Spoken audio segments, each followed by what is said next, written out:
All Okay. right. Are we live? We are live. All right. I always have to ask because I couldn't tell from here. So, anyway, Yes. good to have you here on a live stream. We're so excited to be with you guys. How are you, Elizabeth? I'm doing great, and it is a very interesting topic today. And we have some fun videos from the White House to show you guys about a topic that seems to have been. I don't want to call it a cover up because I don't know that it was a cover up, but it's something that seems to have been going on for a long time. Yeah. That they just kind of kept really quiet until the government got called Yeah. out on it. Yeah, I won't call it cover up. I'll call it like the right hand doesn't know what the left hand's doing. Mhm. And usually, when you have that in a government, it tells you how chaotic it is inside. So what are we talking about here? Well, wait. Yeah. You don't think they did it? I'll ask that question in a second because I think that's a really juicy answer. Sure. All right, but yes, what are we talking about? We are talking about the fact that basically the government got called out about not telling us that there is a communications base that seems to have recently been very upgraded in Cuba. So this is a Chinese installation. This is a Chinese intelligence base, more or less, that has been unearthed. Yeah. Because this has been going on since supposedly 2019, though I think you have some information that it might go back further than that, which Yeah, is... but at the same time, what's new about this? We do the same. Right. So why the hope la la in Washington about all that? So it's okay for us to do it to other countries, and when they do it, it's not right. Well, here's the thing. I think the interesting part of this Yeah. is the fact that, number one, now the American people know. And number two, the fact that, you know, we have this sense of like, oh, we have all this on China, right? We have better weapons, which I do believe we have better weapons, but we have better weapons. We have better intelligence. We have a better military. We have a better all of this stuff. And China is someplace that's far away. Yeah. Right? We can go to them. We go to them in Taiwan. We go to them in Asia, right? But we don't hear any conversation about the fact that they're here. So the first thing we got was the weather balloon, right? With the weather balloon, I think was that January, February? Around that time, yeah. And now we have this. Yeah. But at the same time, you got a weather balloon. Let's say, you know, whatever the issue was, I didn't follow up too much on that stuff because I know how the government is going to spin it. Yeah. You know, let's say hypothetically the water balloon that is stray away from its path and enter the U.S. space. Right. Yeah, they'll shut it down, but you know, you're spending a millions of dollars of a missile to shut down an air balloon. But that's not the issue. You know, the issue is much bigger than that. And given how now the U.S. Secretary of State is planning on going to China, while that thing is hovering over his head. So how do you expect the Chinese going to welcome the... That's not the issue. The issue that I see with this big picture is the significance of, hypothetically, if this is the case. Yeah. I'm not surprised. And if they were to be satellites for the Chinese, why would I be surprised? That's the thing. That's the thing ultimately, because it's not a surprise. No. It's not a surprise that this is happening. No. And it's not a surprise that what I think is a surprise, or is sort of the narrative changing, is that China is fighting back.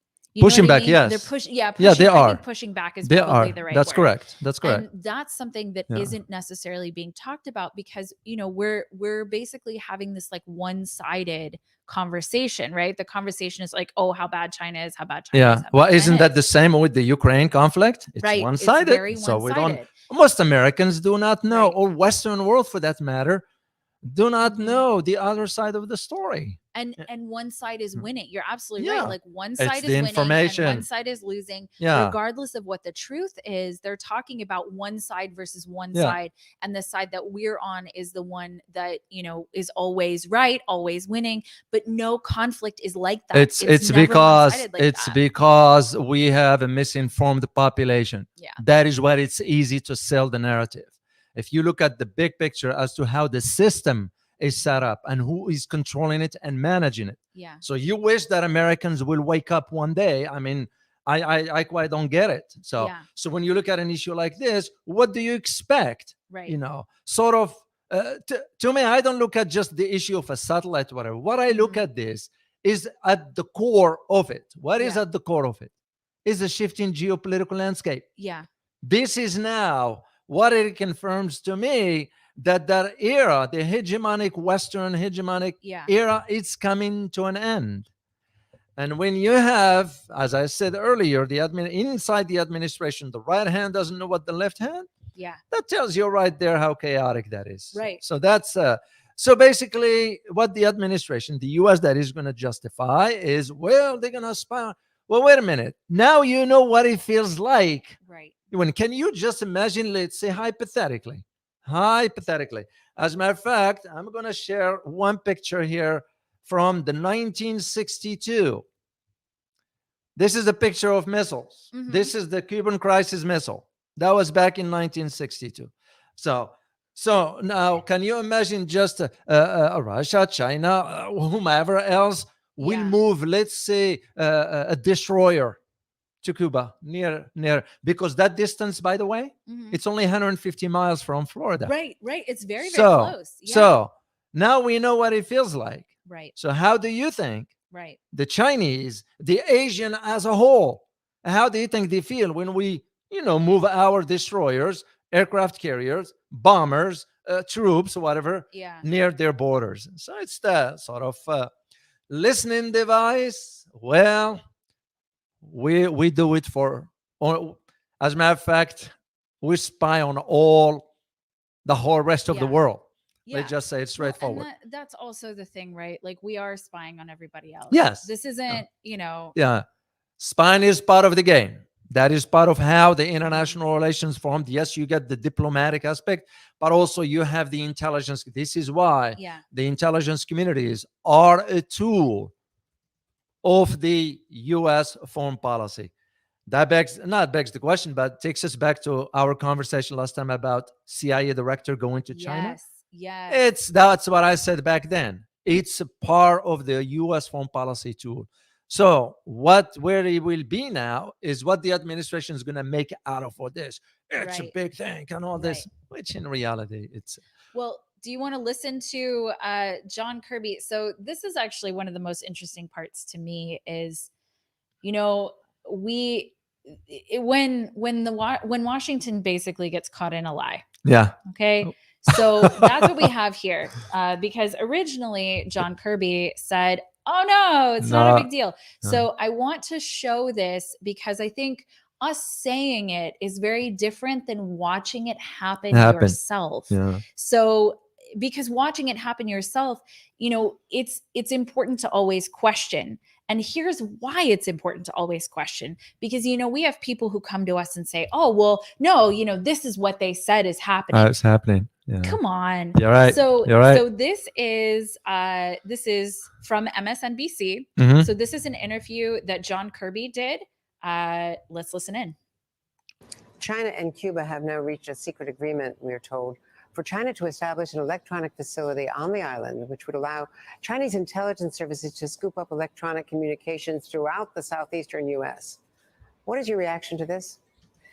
I've seen that House report. It's not accurate. What I can tell you is that we have been concerned since day one of this administration about China's influence activities around the world, certainly in this hemisphere and in this region. We're watching this very, very closely, and we have and will continue to take steps to mitigate any potential threat that those activities might pose, so that we can make sure, and we're positive, that we can continue to defend this nation. You're saying it's not accurate that they're planning this? I'm saying we've seen the report. We're sorry, guys, on making sure. I tried to crank up the volume there. I saw that comment, but positive that we can continue to defend this nation. You're saying it's not accurate that they're planning this? I'm saying we've seen the report. It's not accurate. We're focused on making sure that we can mitigate any threats from China in the region. And with okay, so here's number one. Number two is a couple days later. Oh, I can't hear him at all. Hold up. They told him to stay mute. That's more or less true. We communicated over the weekend. This is not a new development that China's been trying to. Oh no, I'm not sharing it. Okay, sorry guys. Sorry. All right. That from day There we one, go. There he is. when we came in, we took this issue seriously. We've taken some, as we communicated over the weekend. This is not a new development that China's been trying to achieve some intelligence gathering capabilities in Cuba and frankly elsewhere in the hemisphere. And that from day one, when we came in, we took this issue seriously. We've taken some steps to try to mitigate the vulnerability of those activities, and we're going to keep doing that. We were as forthcoming as we should have been at the time the first stories appeared. There is the sensitive nature of this information is such that we just simply couldn't go into more detail even before the first story appeared to try to better inform that reporting. That's how sensitive this stuff is. It's shameful that somebody or some buddies somehow think it's okay to put this kind of information in the public bloodstream. Now, you're just doing your jobs. I get that. You got to ask tough questions, and people are going to come to you with all kinds of sensitive information. Has there been any conversation? Right? Yeah. So that's my other issue with this is he's literally blasting journalists for doing their job and calling them out. Well, that's how our system has become now. Right. Now, I mean, you've seen just on our level here, right. You've seen the comments we get sometimes, how we are bashing or talking negatively about US, whatever, when in reality, we're just reporting facts. Right. Those are facts, no more, no less. That is where the issue. What I found very interesting about his statement, besides going back and forth and all that, right. which that's a conversation of its own, is the terminology he used. And one of the key words was the hemisphere. Yeah. Why did he bring that up? This up is because to highlight the Monroe Doctrine. Yeah. Just for you guys, for those who do not know what a Monroe Doctrine is all about, it was established in 1832 by which, just to summarize it, is that it's the prohibition of any intervention from other powers into the Western Hemisphere. Right. What do they mean by Western Hemisphere in this case, especially for us, is in Central and Latin America. Yes. So that's the whole and where is this? North, Central, and South American. So, and this is why the Cuba situation is very. But wait a minute, who are we to dictate to Cuba, whom they can make arrangements with? Right. You know, we've been sanctioning them since 1962. You know, it just that doesn't make any sense. No, and you talk about this all the time, David, that the reality is that if you sanction countries, they don't like it. Yeah. And so now, you talk a lot about the shifting world order, basically, the fact that we are turning into a multipolar world. Although I am seeing more and more it being a little bit more unipolar towards China, but I'll still call it a multipolar I disagree world. with you on that. Okay. I disagree with you because it's not China that is controlling the world order. And China wouldn't want to do that. And I'll be the first one to call it out if ever China, if I see the signs of China moving into that direction, I won't hold back. Okay. I don't sugarcoat it. But for now, we won't call them that they are, the world is, yes, is multipolar, but it's leaning towards China. No, it's not. It's what China has to its advantage is the ability to provide economic incentives for countries to look what just happened to Italy 2 days ago. Italy announced now it's going to pull out of the BRI, the Belt and Road Initiative. Right. Because, and I, again, putting my geopolitical analyst hat on, I bet you Maloney, the prime minister, was forced to take on this. It's no different what Norway just did. Norway sort of withdrew from a contract of $13 billion to build shipyards with China. Yeah. So, but if you know Norway, what would you know about Norway? Norway was the one involved with the US in the attacks of the Nord Stream 2. Yeah. So it's kind of, this is why, I'll challenge you on this. When you say the world's going to be unipolar by China, I will say no at this moment. But if I see signs, I'll be the first one to call it off. Well, here's the reason that I'm saying that. And I do want to get back to this Cuba thing because it is interesting. But here's why I'm saying that. Because as we're looking at the other countries that are sort of even in the BRICS nations, right? Like we're looking at China, we're looking at Russia, the Saudis are kind of big-ish players. So we're looking at the other big-ish players in the economic space. In the economic space, there is no competition. The top two are the US and China, straight up. India is not a big player in that way. Russia is not a big player in that way. Africa is not a big player. Latin America is, they're big-ish, but nothing compares to the economic size of the US and China. Straight up, there's no comparison. I agree with you. And so we're looking at who's making the big moves. It's the United States and it's China making the big money moves.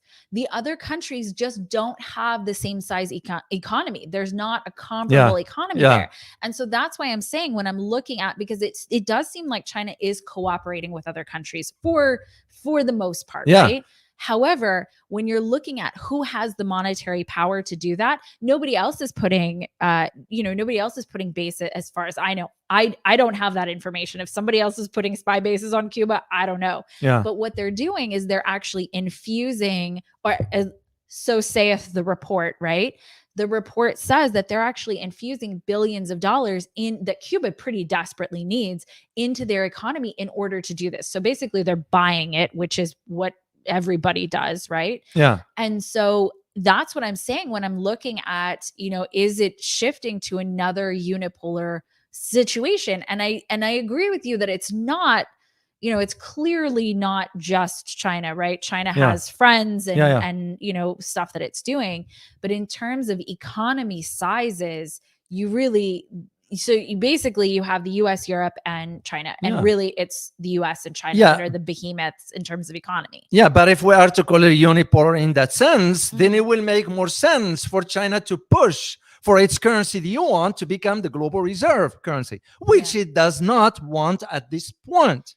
Well, that is where my challenge with you is all about, is that if we are to use the term unipolar, we're going to have to think in terms of the symmetry of it. What does it cover? For the United States, after World War II, the world was divided, as you all know, to the East and West and so forth. But starting from the 70s, the United States became the sole hegemon. Why? It's because we had both. We had the military might and we had the economic incentives towards weaponizing the dollar. Right. I don't see China doing that at this point. That's why I won't ever call a unipolar led by China. Now, could China go that direction down the road? Possibly not. Right. But it will be a mistake of China to do that, knowing what I know, a little bit about their history and culture. Knowing what I know, I don't foresee China going that route to sort of single out its currency to become the global reserve currency, the yuan. Now, will China prefer that it will trade or transact with other countries in yuan? Right. Because you avoid, because we weaponized the US dollar far beyond. Absolutely. And I believe the mistake we made in the West, when I say we, the West, when I say the West is the US. Because when you think about NATO, who do you think about? The mistake we made, we didn't think through the sanctions we imposed on Russia. You got two factors here, two main factors. One is that most European countries still depend on Russian energy. And two, we have weaponized the dollar, that it is now expediting the shift away from the US dollar. That is what inadvertently we didn't think about it that way down the road. By the time we sanctioned Russia, other countries will look and I said, oops, we have our money in either treasury bills, in the USD bills, or gold, or whatever. Saudis are one of those countries. This is why Saudis are, but as a matter of fact, and by the way, guys, just to share this with you, which was not reported aggressively here in the US. Mm-hmm. You know that the Saudis threatened the US with sanctions economically? That's very interesting. You won't hear about let's it. Talk, let's I'm talk going to more be about talking in detail later Yeah. on about, but just to highlight to you, the prince in BS, Yeah. he threatened the US. That is why Yeah. Joe Biden, President Biden, you give him the proper respect, Yes. President Biden backed down. That's Yeah. why, you remember when he was Right. running for office? Right. The Saudis are pariah. We're going to hold him to account for the killing Jamal Khashoggi and so forth. What happened? Right. This Do you know? dropped. Yeah. And just a week ago, Mm-hmm. the OPEC Plus agreed to cut 3.6 million barrels of oil. Yeah. And didn't the U.S. come to them and say, hey, can you not do that, please? Yes, they went. Secretary of State went in for 3 days. Yep. Even though the argument says, oh, he wants to talk to them about Yemen and Syria. Yeah. It's a lie. Yeah. He went over to beg for oil, Right. and Saudis said no. Right. You know, and you know what's even bigger? And again, it's not reported in detail, is that now you have the Persian Gulf countries. You got Iran, you got United Arab Emirates, you got Oman and Qatar. Yeah. Along with China. Yeah. They're going to be building a naval alliance to patrol the Strait of Hormuz. Yeah. That's, to me, it's a clear indication, the writing on the wall, that the hegemonic United States leadership is gone, no more, and the world is shifting now from the unipolar, in this case, the US, to a multipolar.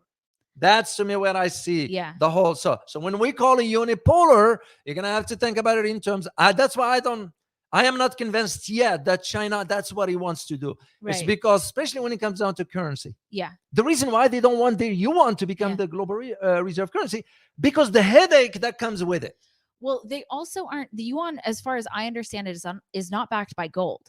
So the yuan is actually tied to the US dollar, isn't it? To a degree, but now China, why do you think China is selling the US debts? And guess what they're replacing it with? Right.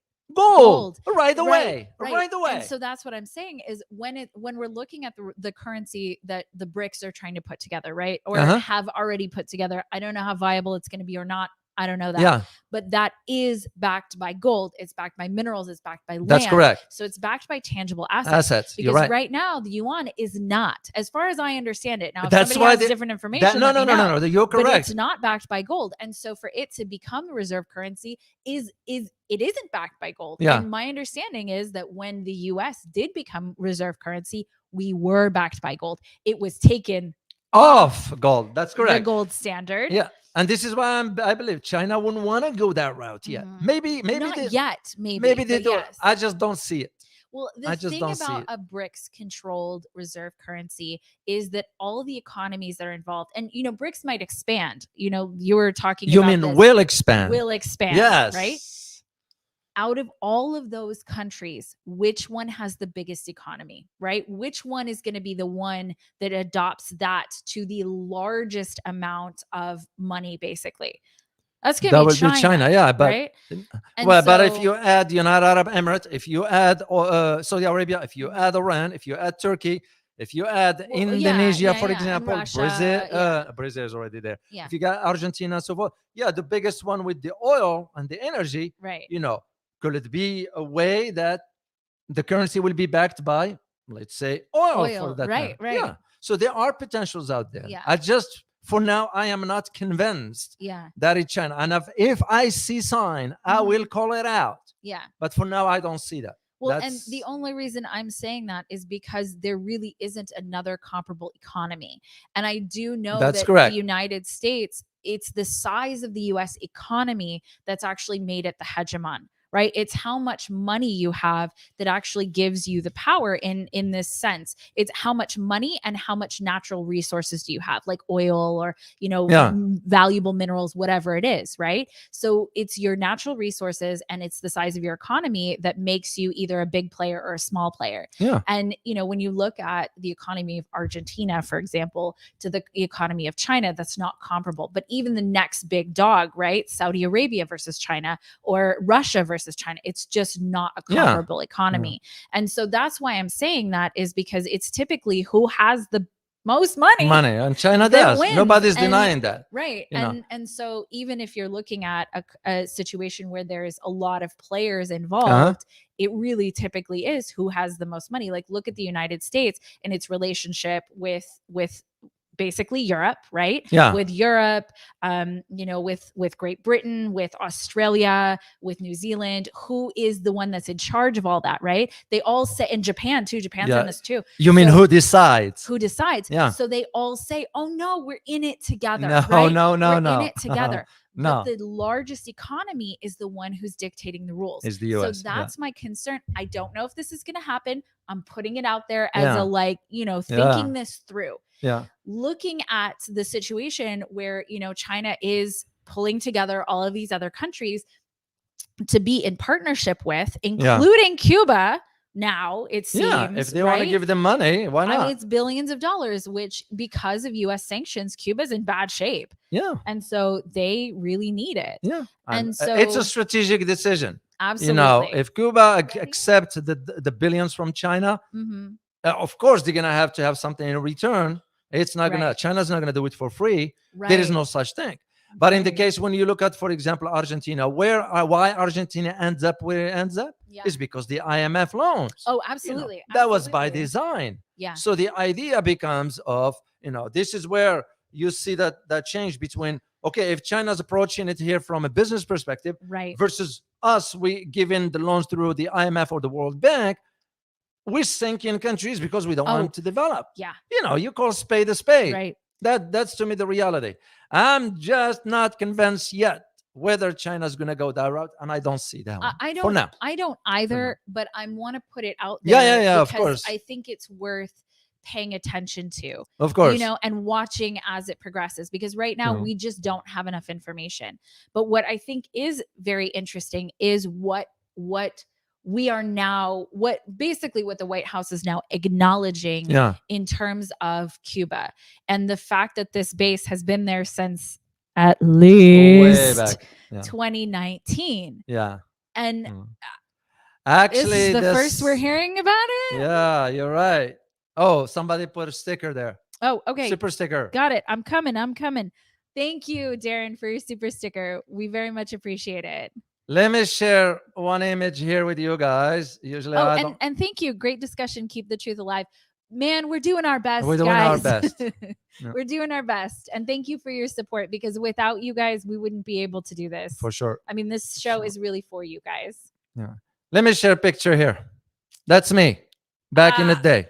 David, I really love your goatee. The goatee. I love the goatee. Hey, if you guys want David to bring his goatee back, no, in the comments. No, I ain't gonna do that. If enough people post it in the comments, David's gonna bring his goatee back, guys. It will take a while to maintain that. Anyway, that picture, okay, that's me on a naval ship, U.S. And where is that? That's near Cuba on the island. So, and what you look at on the other side, there's satellites. There were satellites there. Let me show the other one. It's the same one, just from a different angle here. And behind there were satellites. And the satellites, I was informed about them because I knew back then that it was a conversation that China was interested in purchasing the satellites. The satellites belonged to Soviet Union back then. That's it's a long story without getting into the details. I really like this though. So I was there, and without getting into detail what I was doing, I was diving maybe or looking for fish. You know, you were just hanging out with your cool glasses. Yeah, just wandering in God's land, however you perceive God's to be. So, but anyway, on a serious note, it was the conversation back then that the satellites, China was interested in purchasing them down the road. So, well, wait a minute. Who are we to dictate to Cuba whether you want to? Because if their contract ended with the Soviet Union, another country could step in and wants to buy it. Right. So that and the thing, so the narrative right now is, we are in the Taiwan Strait. Okay. Yeah. We're in Taiwan. We are. Was this at the end of last year that it came out that we had? Yeah. We had special ops there training there in Taiwan. Right? And so this really is a kind of like tit for tat kind of situation here where it's like, all right, well, we're here in Taiwan and they're in Cuba. And, and so I think that's why the meeting is coming up, because this is getting ridiculous. And by the way, do you know that the United States government has been evacuating Americans in Taiwan for the last 6 months? I wonder why. 6 months. Yep. Well, we're hearing it, right? So there's like budgets that are allocated for Taiwan. We're seeing we have naval exercises. Yeah. We have people talking about, the next. Who was it? What was his name? It was a congressman who was talking about, they were gonna blow up the chip factory. Oh so yeah, that China the guy wouldn't from get Massachusetts. Them. Yeah. I forgot his name, but I know it's ridiculous. The Taiwanese companies were like, "No, you're not." It's ridiculous. Yeah. I mean, the Taiwanese people were like, "No, you're not going to blow these up." But this idea of the tit for tat, and again, if you look at history, you will. When I say you, all of us, Yeah. When you look at history, you will see some sort of the patterns of it. Right. During the this crisis here, during the Cuban crisis, you know how long it took to defuse that one? It was about 13 days. Yeah. That's when Kennedy and then Nikita Khrushchev at that time, sort of the latter, Nikita Khrushchev, agreed to stand down or diffuse the tensions. Now, are we going to be expecting the same by having nuclear weapons deployed there? No. Right. No, because I don't see China doing that. Right. I don't see Russia doing that. What I do see is the economic developments closer. Right. Because now there is a conversation in Central America at the Caribbean islands.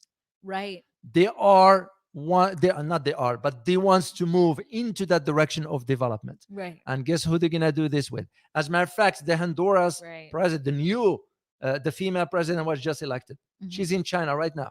Signed 17 agreement.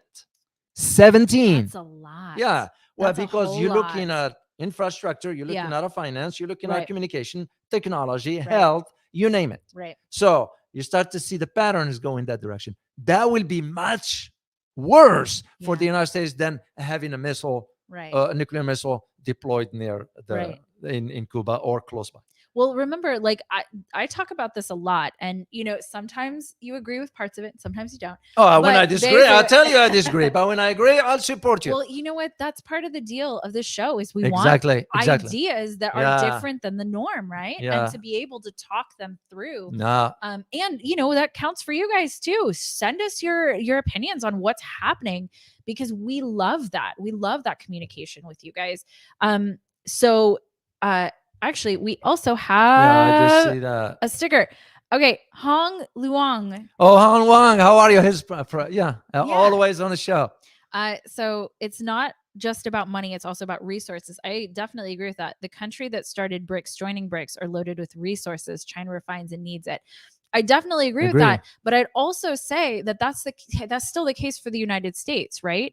Now, the United States is resource rich. That's true. We even have our own oil here, but we import just about everything from somewhere else. And so I still think that works. Like nothing can be, nothing can be. Yeah.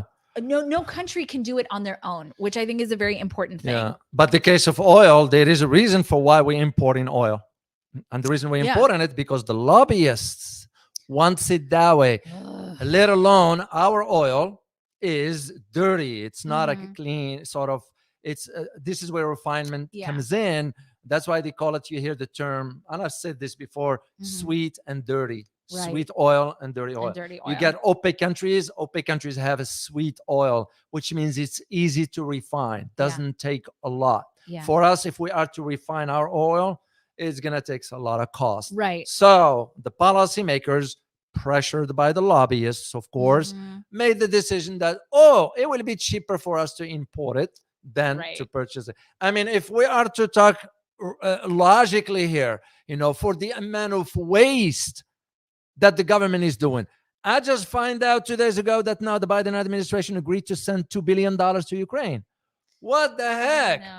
What the heck? Geez. Will it ever end? And a lot of Americans are brainwashed about truly what the history of Ukraine, if they Right. only understand the radical groups that exist in that country, Right. and how this, by the way, this conflict that's going on in Ukraine right Yeah. now, you know when it started? Way back in 2009, Yeah. after Obama came to power. Yeah. That's how far back That's it goes. a long time. Yeah. And even before that, in 2004, Mm-hmm. when we started the so-called revolutions and support for Yeah. groups and all that stuff. This is why most Americans do not understand. Yeah. And my big concern has always been when I start to see where the trends are headed, geopolitically, that is, Yeah. moving towards Asia. And the nail on the coffin for me was Yeah. when NATO decided to open an office in Japan.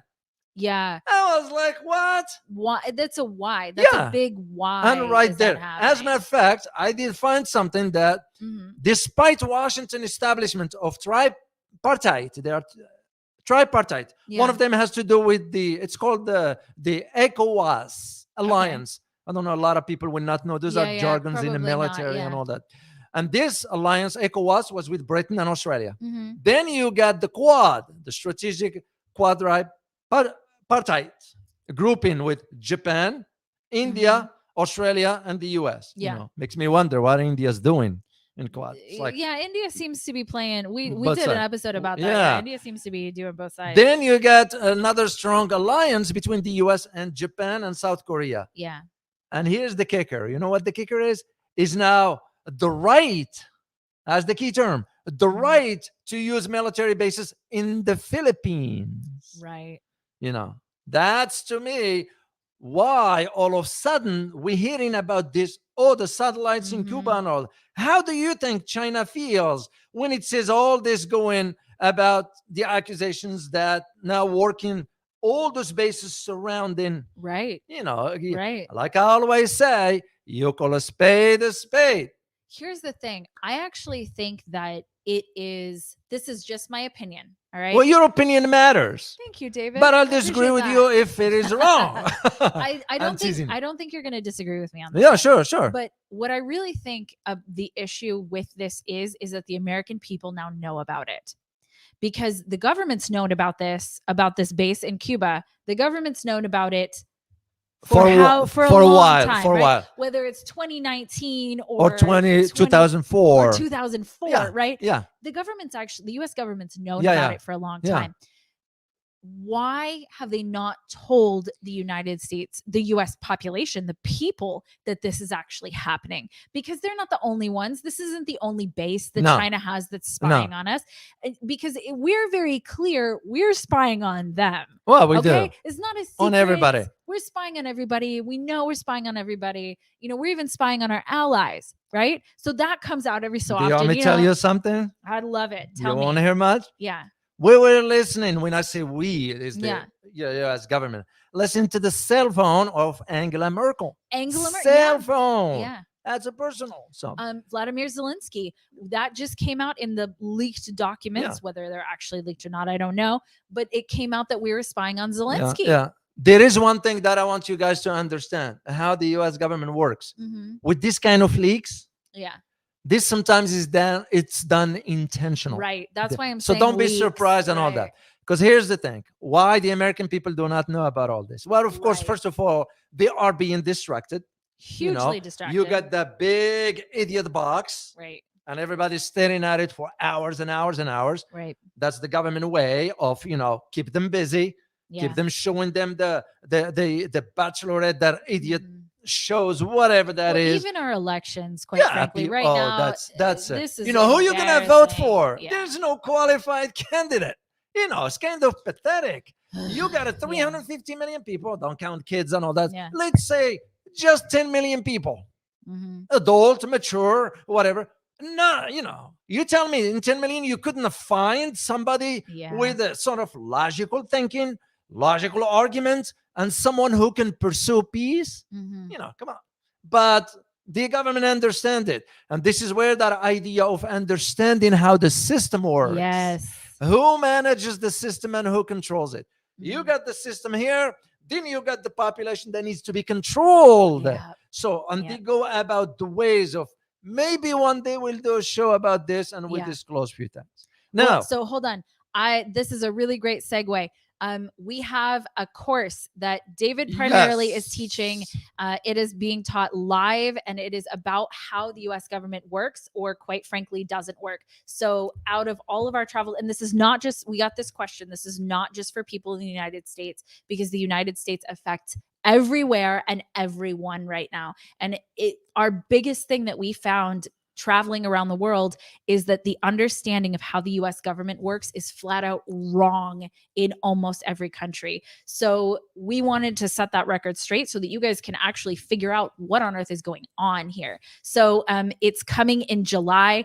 We have a free newsletter. It's absolutely free. Go sign up for it on our website, and that's where I'll be releasing information about the government course. And our free newsletter, in case you guys don't know, we have it. It's called the No BS the No Bleep newsletter. And that is, we pull the 5 biggest stories from the week that, so you guys don't have to sift through a million of them, that legacy media isn't talking about, but that you really probably should be paying attention to. So if you guys want that, it's totally free. Check it out. It's right here. But the government course, that's where I'm going to be sending out. Information about how to register and sign up for that. Yeah. That's one way for you guys to show your support for the show, because it's just us. Yeah. That's just how it works. So here's the idea of, now the next question that looms large is, why now? Why now? That's a great question. And if you observe how American politics, usually everything starts about a year before presidential elections. That is one of the reasons why you are hearing about, despite the tensions with China, the Secretary of State is going to China to pave the way for President Biden's meeting with President Xi. Yeah, I don't see that happening anyway, because China now is realizing that, how can you sit down with an entity that does not hold its end of the bargain? For sure. And that's, that's to its own people also. Yeah. And so interestingly enough that you say that, because what happened is the administration, basically the Biden administration, was, after the Biden administration got caught in a lie, because that's what happened, right? Yeah. So John Kirby came on and said, and he stumbles through it. He's certainly not confident. Even when he says it, he's absolutely stumbling through it, right? Yeah. Once he gets caught in that lie, they then come out and say, oh, well, but it was inherited from the last administration. Which we all know who the last administration was. And, right now we're having the election fights again and all of that. And so, it was inherited from the last administration is actually not our fault. It's the last administration's fault. And to me, that's probably the worst part of this. Is that they're not taking It's always somebody else's fault. It's always somebody else's problem. It's the last administration. It's whoever my opponent is that did this, and it's not me. And this is where the lack of courage is. Because you get, individuals, and I say individuals, both men and women, in charge here. When it matters, when that courage matters, they couldn't take stand. This is what.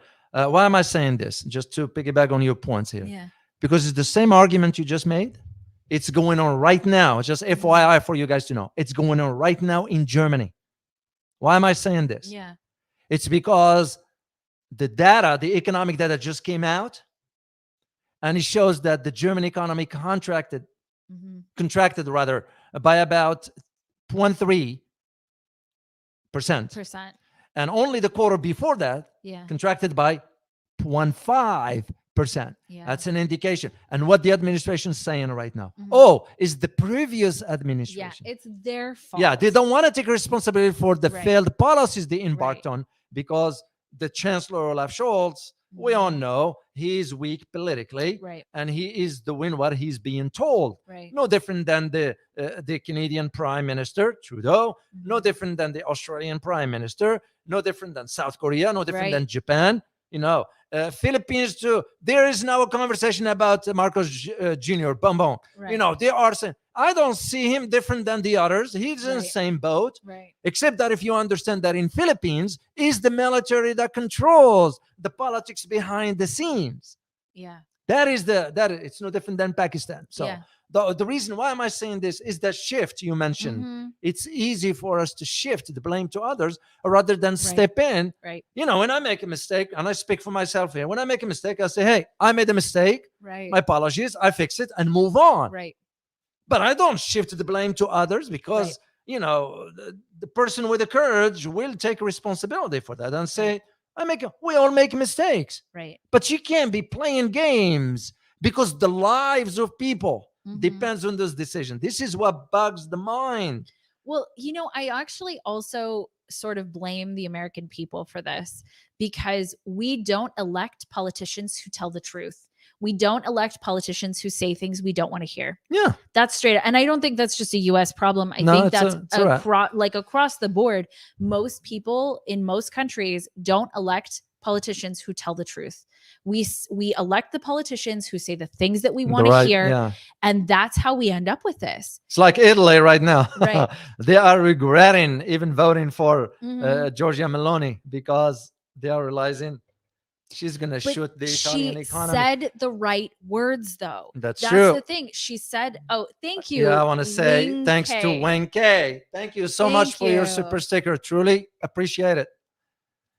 But that's the thing is you vote for the person who says the thing that you want to hear. Yeah. And this is why I think political divisiveness is actually a really big problem because people are like, oh, well, it's okay if it's divided and, it's one side or the other. And people are like, well, and everyone feels so passionately about the position that they're in. The problem is that you're just voting for the person who is saying the things you want to hear, not the person who's telling you the truth about something. And if you look at even our past presidents, the platforms that they ran on are different than the policies they enacted. Yeah. Straight up. Yeah. And this is most in most countries. And so you're looking at you mean Western countries? I actually think this is true of a lot of countries. A lot of countries who have leaders that are perhaps less than ideal. Yeah. And that is because we as a people need to have the courage. And that's part of what we're doing on this show. Exactly. It's like you guys are the people who have the courage to look at things the way that they are, not the way you want them to be. Yeah. And only from that position can you have any say and any kind of power, is the position of accepting the way that things are so that you can change them to something better. Mm. And so that's a call actually to the American people also. Have the courage to look at things the way that they are, not just from your position. Yeah. That's why I remember a comment was from an American. I could tell it's American by the way, right? You kind of tell. And he was very impressed with our content. And he said, that's sad that most will not want to watch or understand this because they just don't want to hear the truth. Right. Because it's confronting. Yeah. It's confronting that the world is changing, but it is changing. There's just no way. No, that's true. And people have been saying for decades that the world is going to change in this way. And now we're watching it happen in real time. And this situation with Cuba and having the spy base, it's been there. It's been there for years. We just didn't know about it. Yeah. And so now people are really upset that it's there, but it's been there. Yeah. Now you know why when the Pentagon called me back 20 years ago. So I told them, hey, I'm interested in learning Chinese. Yeah. They didn't get it. And like I said, I still am positing that it's very possible. I'm not saying for sure. I'm just saying it's possible that we are headed towards a unipolar world in that direction of the world. But I'm still holding my conviction by challenging you. I'll say, no, I disagree with you on that. Well, disagreement is healthy and important. Exactly. Yeah. Respectfully, of course. Respectfully. Yeah. As long as you don't sanction me. I'll try not to. I'll try really hard not to sanction you, because David. If you sanction me, I can sit down here on equal footing. That's true. Will be a problem. So, yeah. No, but I just, because I'm in the process of writing a book about China, as you know. Yes. And I conduct my own research, and it's going to take me time to come because you can't put 5,000 years of history in a few pages. And I can't even cover 5,000 years of history. I can't. Yeah. It's but I'm going to go back far enough. And I did already in my intro Maybe one day we'll share just. Oh, that would be great. Would you guys like it if so David's written a bunch of books. You can see some of them back here. We don't talk about it very much, but something I wish we talked about a little more. Well, you David's talk written about a it. bunch I of don't. books. I don't. Let me grab this one. The recent one. It's the most recent one. So David wrote this book. Let me see if you guys can see it. No, let me put it in front of my face. Now you can see it. So David wrote this book on Russia. So when we talk about Russia, there's a ton of research that's gone into this. David is a legitimate geopolitical analyst. I know a lot of people say that they are, but David is the real deal. But he doesn't like to brag on himself, so I have to do it. But yeah, if you guys would like to hear, some of the early bird version of David's book, let us know. Let us know in the chat. Let us know in the comments. So we'll do it. So the idea of, you look at the history of the trends of geopolitically and the historical of the country and the culture and so forth. And as of today, I do not see the sense. And I had a conversation with Dr. Hammond. I'm sure you guys know, we did the interview with him, a wonderful guy and knowledgeable. And he's someone I trust. Can I just pick up the phone and call and ask the question and I'll get the straightforward answer. So because why? You want to have the reliability of the information that you're going to share with the viewers. Absolutely. So that's to me where. So the size of the Unipolar, I just don't see China. That could be down the road. We don't know what's going to be happening 15 years from today. At least for me, what I sort of thought about 20 years ago is now manifesting. I wish I would have stick to my guns by learning Chinese language, but it is what it is. Well, you know what? You're never too young to start. But it's kind of, I have different priorities. I like doing this. Like this. Yeah, I like doing this. So plus I teach. I'm a faculty, and so I do have other. It's just plus gonna you're writing a book. Plus well, I still have 3 more books to. It never ends in. But that's the point. What's the point of being alive? If you couldn't have a purpose, then what's the point? Right. Is it just, wake up, sleep, eat, and is that what life is all about? No, it's not. And that's actually a wonderful point. This is why I like what I like. That's why that's why I always say, guys, your time is so important to us because you're giving us your time. And we hope that what you find, the products you're finding in us is the knowledge. It's worth your time because I certainly don't want to waste your time. And I don't want my time to be wasted either. Absolutely. So that's the way I see it.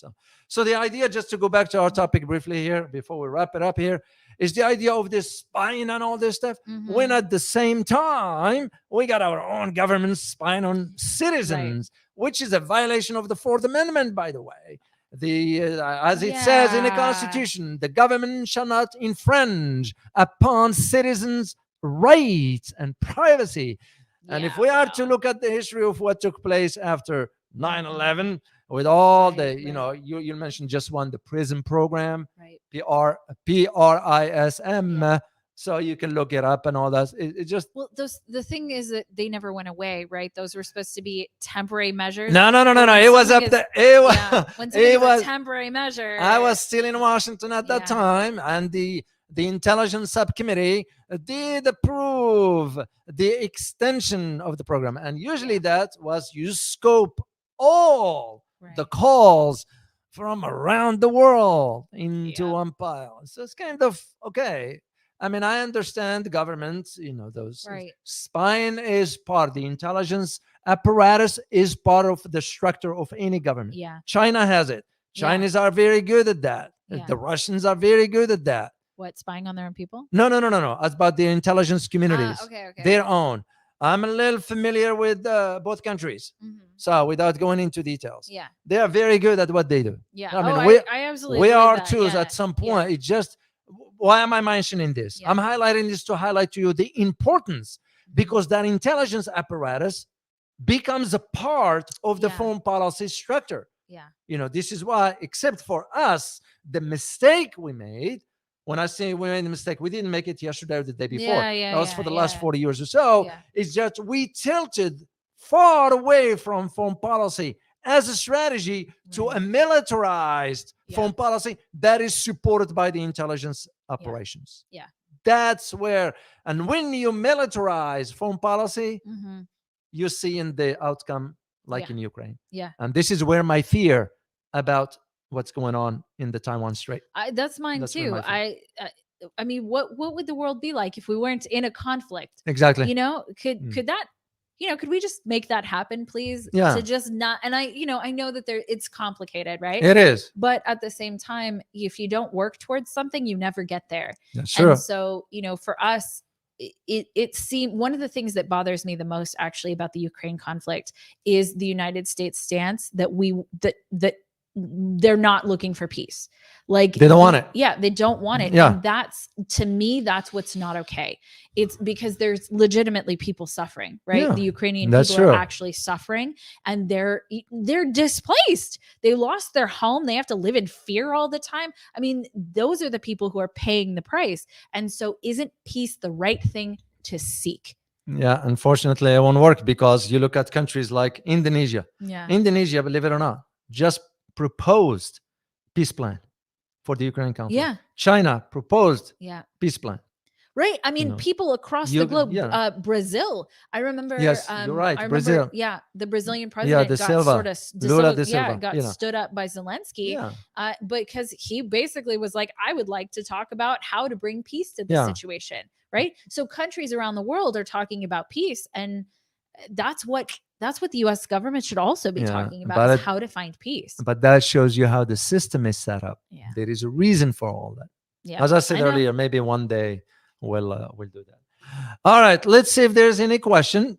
Okay. If you can. I'm sure that there is. We're coming up to an hour, believe it or not. We're about where 4 time minutes. goes. 4 Where minutes to time an hour. goes. Okay, so we're gonna put this out, and guys, if you have a question, please put the word question in front of it so that I can see it. And then we're gonna keep talking a little bit because there's a lag. Oh yeah, so we ask the question, and then in like 2 minutes, you guys actually get it. Of so course. we're gonna keep talking, and then I'll see it in the chat. Oh, never mind. There's one right now. Okay. Steve asks, question: do you believe France will be the first European country to join BRICS? Oh, that would be interesting. Here's what's interesting about France. Yeah. In light with Italy's decision that Italy will withdraw from the BRI in the near future because they have to finish the year. Here is what's interesting about France. You know what France did? He went behind Italy's back and cut a deal with China. Yeah. France is like that, though. Well, France it's is because like we that. screwed them up over the submarine in Australia. You know, that was a $2 billion whatever the deal was. We messed up with that. We stabbed them in the back. Yeah, That's an ally. That's true. So That's true. Yeah, there is the possibility of that. Yeah. The problem that I see will not happen is because till Europe frees itself from the strangle of the US, they won't be able to do anything. Yeah. Because we will sabotage them one way or another. Yeah. So I would say no, not at any time soon. Okay. So I'm gonna add this one for a second. So Min Lee, don't forget aliens. So here's the deal. I have a channel right now. I will post the link in the description below. We're gonna talk about some of the David, I haven't asked you if you wanted to do this with me yet. So you have to let me know if you want to do this. Okay. You know, there are a whole bunch of things coming out. The government is releasing them. These are not conspiracies. The government is releasing these things. And, you know, we do hard geopolitics here. On my channel, we're going to cover that stuff. So follow me. I don't know how I'm going to let you guys know where it is, but follow my channel if you want more like that. And hopefully David will do some of that with me. Do you want to do some of that? We'll see. We'll see. Oh, okay. I didn't decide yet. Okay. So next question from Hong. If the American government isn't interested in any peace deals in Ukraine, then how can they plan a proxy war in Taiwan 2024, 2025? That's a great question. That is a good question. It's because it was an article. It came up last week from the Washington Post. Yeah. I have a link to it. It's just not, I wish I would have known earlier, but I didn't know the questions. And the article, it says that the U.S. can fight two front wars. It's nonsense. It's a lie. It's because the numbers do not support that. The number of troops. We don't have, you know, the recruitment right now, how bad it is in the U.S. To the point that the U.S. Army and Air Force are allowing non-U.S. citizens to sign up so they can expedite the process because we don't have the numbers. Second thing, logistically, it just won't make sense. Right. We won't be able for it. I don't know why Washington Post will agree to post nonsense like that. This is exactly what this topic about. Yeah. It's Wall Street Journal that released this information. Would you trust Wall Street Journal? I'll let you decide on that. Yeah. Would you trust Washington Post? I'll let you decide on that. But that is where that disconnect is. Right. So the idea of how all of a sudden the US is, it's because our intention has never, ever been to win a war. It's to prolong it. Right. And that's ultimately the deal, is it's not about winning wars. No. Look at the conflicts that we've been in, right? Look at the wars that we've been in. How many of them have we won? Only one. The last Only one was World War II. That's it. And every conflict after that, who's won those conflicts? No. Nobody. That's true. It's certainly not us. No, we didn't. I mean, I would say Afghanistan is an absolute travesty. Nah, the whole Afghanistan, and I was there, and I made the arguments that this, as soon as I got there in 2002, I remember. But I already read about Afghanistan, so I had the background info about the country and its culture and history. And I right there, I said, this is not a winnable war. Yeah. Well, so, and that's what it was. Yeah, and that's why they fired. That's why they fired General McChrystal. Yeah. Because for being honest. Yeah, because he was honest. Yeah. They disregarded his. It's sad to see that we don't have any courage in our politicians to stand and do the right thing anymore. And that's what I'm saying is I don't also see that courage, like, the U.S. people. It's gonna take some courage to be okay with hearing the truth. And not just hearing what you want to hear. Yeah. And guys, it looks like a giant Storm's is coming. about to come through. So if it gets dark, sorry about that. Yeah. But yeah. So anyway, we are at our hour. That's it. No more questions? Well, there are more questions. Then we'll do them on Thursday. We could keep going. Oh, yeah, but I have other things to do. I have to do research for other stuff. So we're doing another live on Thursday. Tuesdays and Thursdays. We want to do this for you guys. We want to do lives Tuesdays and Thursdays for you guys. So let us know in the comments what topics you'd like us to do. We want to take into account what you guys want also. And like I said, there is a free newsletter. It is absolutely 100% free. Yeah, sign up for that, please. Sign up for that if you want to hear what the most important things that the legacy media, Western media says is just not talking about. But also that's their way of supporting. That's you can support us in any way you feel comfortable with, whatever. Just remember, it's just us. That's it. That's the bottom line to it. Well, we would like to add to our team. So if you think that you're a good fit for our team, social media, production, send us information. This is our email, show@geopoliticsandconflict.com. We are looking to expand our team because, like David said, it is just us. Indeed. And I think we can serve you guys better with a bigger team. So indeed. Anyway. Well, we look forward to by the way, subscribe, guys, if you have not done so. We really appreciate it. And it helps. It actually helps if you guys subscribe and like and share the video far and wide. Yeah. I remember I was looking at Tulsi Gabbard's locals once. I was on her locals page back then, and I saw one of our videos on there. Someone had posted that video on Tulsi Gabbard's page.